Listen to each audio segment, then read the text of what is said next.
Hello. Pag umuwi ako ng bahay from work, um, pagod yung katawan. So, ang unang-una kong ginagawa, uupo syempre, no? But sometimes pag nakita mo yung paligid mo, medyo gusto mo siyang linisin, kahit pagod ka, tatayo ka.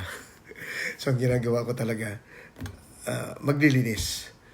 Kahit pagod na ako. Tapos iinom ako ng malamig na tubig.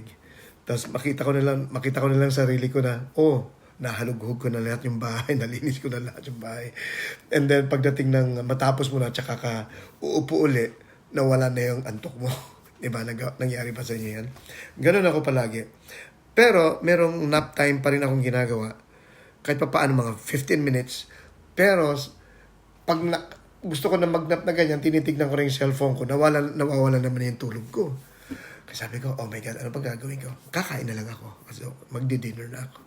Pag nag-dinner na ako, syempre wala na yung antok mo, lalakad na ako sa labas, masarap ng hangin, ina-enjoy mo, nakalimutan mo na yung tulog mo.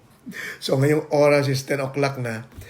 Actually, ang dami ko ng activity ginawa. Nakapaglinis na, nakapag-meeting na ako sa business ko, nakalakad na ako sa labas, everything. Nakapagtapon na nga rin ako ng basura.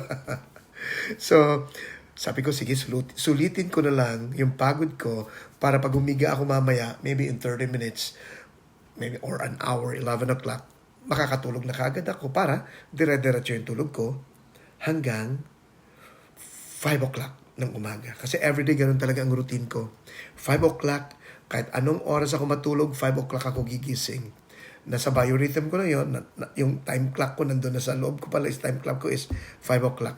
Kasi kailangan akong gumising, maliligo, kakain. Alam mo yan, magprepare na naman ng food for the day. Of course, the following day, no? Kasi papasok ako ng 7:30 actually to 3:35.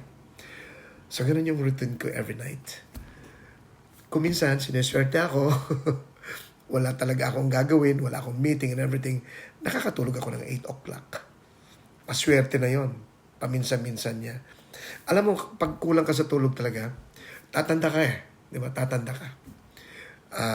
May effect yan sa katawan mo. Kung minsan pati sa brain mo, yung brain function mo, nahirapan mag-isip, maging creative, maging decisive, gano'n. Apektado yun eh. Kaya maganda pa rin yung natutulog. Tsaka yung tulog talaga, diyan talaga nadadigest yung pagkain mo. Pansinin po niyo yan. Kung masarap ang tulog mo, kinaumagahan, diretso ka sa banyo, maganda ang, di ba? Pansinin niyo po yun. Kung kulang kayo ng tulog, hindi masyado nadadigest ang pagkain ninyo. Kaya anyway, kaya ako sinishare ito, mga personal ito, na normally, karamihan mga tao, ganun nangyayari sa kanila. Dahil sa pagod, nakakalimutan nila talaga yung rest. Pero sa akin naman hindi. Gusto ko talagang makapagpahinga, para kahit papaano, lumakas ka uli, mag-heal yung mga dapat na i-heal mong cells, para bukas, ready ka na naman for another day, na energize ka. Kahit papaano, hindi ka nahihilo, hindi ka nagugutom, yung malakas-lakas ka. So, ganun lang. Maraming salamat. Bye.